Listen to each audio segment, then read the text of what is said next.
Well, it's week 7 of the LCS, but I'm joined by someone right now who's not a pro player, so we're not going to talk about how his game went because he didn't have one. He used to be a pro player. To do with losing or winning, right? Yeah, I just yeah, got to talk crap about them. Yes. Well, you have to deal with losing or winning on the analyst desk because there's always the competitions and bets and all I'm that not stuff. going to lose to them. I mean, you had to eat like a hot wing at some point in time because you lost.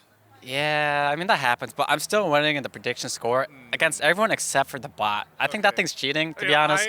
I love that the bot is beating you guys. It's like Come on, that thing's got like a 70+% I know. prediction rate. That's crazy. That's just so funny to me. Is like we have all these analysts, but ultimately just get a robot in there and they'll tell you actually who's going to win and why. Yeah, I don't know. I gotta say it's scripted or something, to be honest. Anyway, this coverage is brought to you by Alienware. Quick shout out to them. So hi, this is hi by the way. If you don't, I feel like you probably know, but we didn't actually formally. Anyway, you've been on the analyst desk for most of the weeks this year. How's that been for you?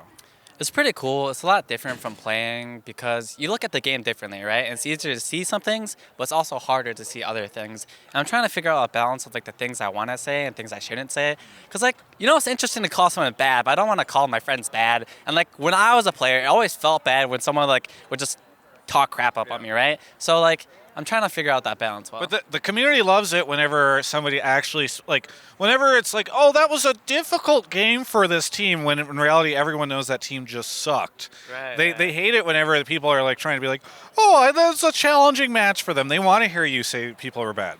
Right, but at the same time, if you want to call them bad, you have to like some facts to back it up, right? Like I can't be like, yo, you suck. What was that flash? I have to be like, yo, you suck because you went for this flash when you knew he had stopwatch or something like that. Like So just say with licorice. Like you suck because you didn't press tab. Yeah. So just say that. Yeah, and or it's just that like, he TP'd in, he's like, crap, I wasted my TP, I gotta get something, and I hate gents, I'm gonna beat him up. I don't know, something like that. But You can say X Smithy missed missed smite. Is he going to be the next Saint Vicious? Is he getting too old?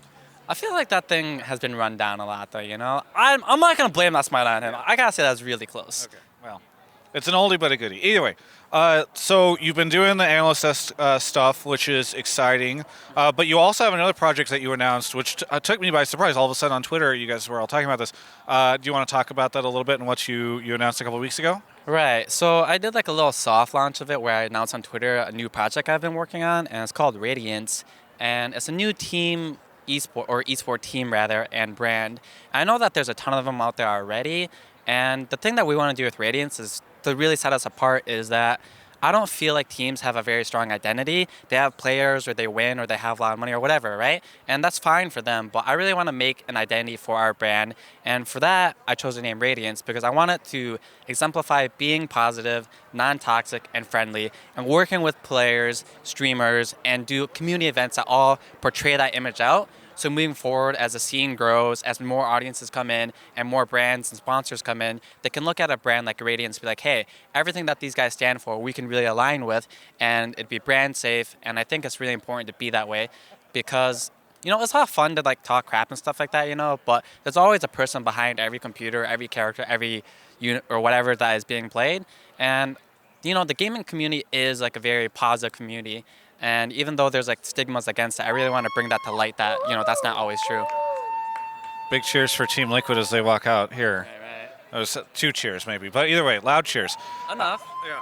That's cool. So you announced it's Radiance. Mm-hmm. Okay. So Radiance, because a lot of people watching this will be like, okay, so he's League of Legends, high is League of Legends, so is this like a League of Legends team? There's already like the 10 in the LCS, so they're maybe asking themselves like, where does this fit in from like a team perspective? Right. So we are looking at a lot of ways to, be involved in esports, right? Currently, LCS only has 10 teams available, but I'm hoping in the future that they'll expand that so that our organization could apply for that in the future. But until then, we're trying to work with different influencers and content creators to try and create a more healthy relationship with them and the organization. Because a lot of them right now, they kind of just get like a paycheck and kind of support the team, kind of don't. We don't have a close relationship with them. And I'm trying to work on that and do that better. And then as far as other teams that we want to pick up, we're interested in Fortnite. We're looking at a League of Legends amateur team and trying to build out that scene as well. We're looking at Call of Duty or CSGO, just a bunch of different things that we find interesting. And then for the community events, we ran an auto chess tournament the other week where we invited 3 different community members to be a part of. So moving forward, we want to keep doing these tournaments where we can evolve the community, whether that be them playing in it, casting in it, or doing like votes to choose like champions for people. So we're looking at a lot of different ways to incorporate the community into what we do. I want to talk to you about the auto chess thing in a second, but first, do you have people that are signed to your team right now, or like underneath your brand? Right. So we have that right now, but we haven't made an announcement on it yet. So coming this March, basically next week Monday, or whenever you release this interview, ideally Monday, Okay. that's when we'll do some initial announcements of people who are signing on board. But it's an ongoing process, and it's actually quite difficult because a lot of it's like grassroots right now. I don't have like any large investors or anything like that to like help me do this project that I'm working on. And like competing against teams that have like $50 million plus, I don't have that kind of capital. So I'm trying to really sell the vision, the brand that I'm trying to do. I hope people like go along with the idea of what we're doing and stand for.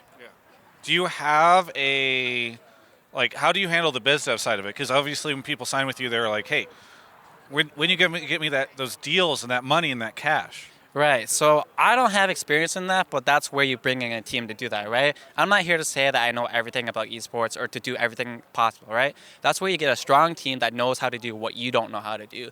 So I work with about 5 different people right now that are all working on different things, running different tournaments, making formats for them, someone to do the biz dev work, someone to do marketing, all that kind of stuff that I don't really have that much experience with. I've got a lot of good people working with me on it. And is everybody kind of pitching in as a passion project? This is kind of a grassroots thing? Yep, everyone's kind of doing it right now as a passion project with hopes of it growing in the future. And ideally, if we do it well, it'll get there. Okay. So you did an auto chess tournament. This is awesome because I love auto chess. I've been playing it a ton. I dropped from like Bishop 5 to Knight 4 because I started playing with my friends. And there might be a little bit lower ranking. If you don't get first in those games, you just get crushed. And there's a lot of RNG, so it's not always like you're going to get first. It's hard.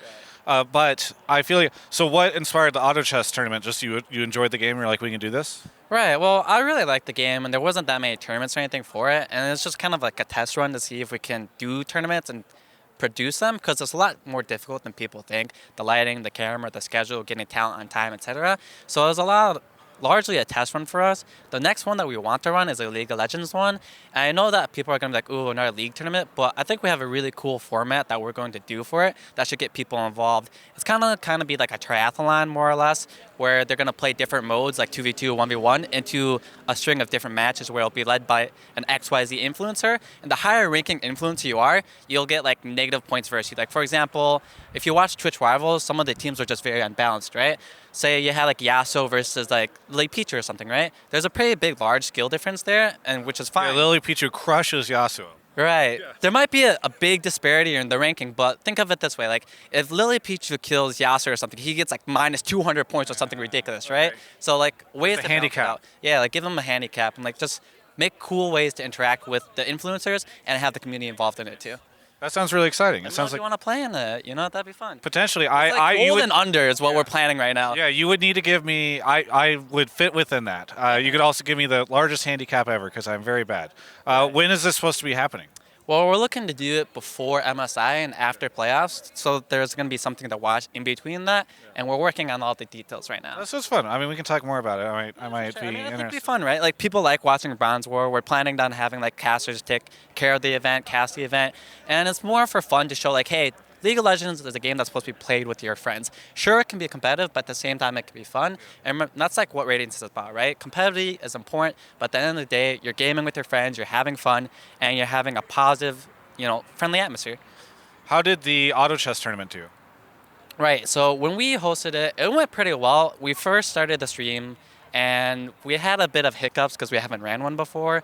But, we peaked viewership about 1,000 on our personal channel on the first time ever running the tournament. Sure. We had like 0 followers at the start of that stream, and, it went really well despite that. And then for Dota 2 itself, there was about 16-ish, 14-ish streamers that were streaming our tournament, and that held over half the Dota 2 viewership. Wow. So across all the streamers, it broke like 30K viewers pretty easily. Yeah. So for our first event with not that much publicity on it, it went pretty well. It's not like people from Dota know me for anything like that at all, right? So what I like about the stuff that you're saying is that especially in the League of Legends side, it used to be really grassroots, and then eventually, you started getting things like the LCS, and streamers started getting more deals and more sponsorships. And I love the ecosystem right now, but it has kind of washed away some of the grassroots aspects of it. It sounds like you're trying to kind of bring that back.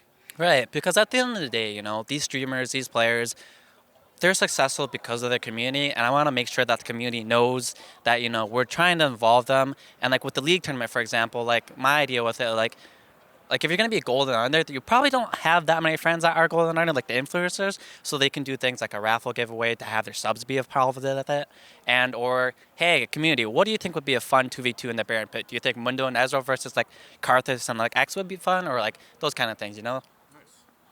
Really cool. Hey, is there anything that you want to say to any of the fans out there, and maybe shout out some of your Radiance channels? Right. So follow me on Twitter at Hi and Radiance GG on Twitter and all the other socials. We have a lot of cool stuff coming out in March. Hopefully you guys will support me on my new project of the team and running all these events and working with these influencers. And hopefully my analyst desk work stuff is also going okay. It's something I'm new to and I'm hoping I can get better at. So once again, thanks for doing this interview with me, by the way. I appreciate that and look forward to all the stuff that we're going to be doing. Of course, thank you so much, Hi, for the interview. For everyone else, you can check out the rest of my coverage of all things esports right here on my YouTube channel. Did you know that you can expand the description for right below the video? There's like a description. Oh, there's Dodo. And okay, whatever. Did you know that you can expand the description right below the video and you see a bunch of links? It's not just the ones that are there. There's all sorts of stuff in there, like my Twitch channel and an Alienware link, and you can also subscribe. It's sick. Please just go expand the description. You probably haven't ever done it, but just do me a favor and try it, because it's actually, there's stuff in there that maybe you can help me with and I can help you with, and we're all friends. I don't know where I'm going with this.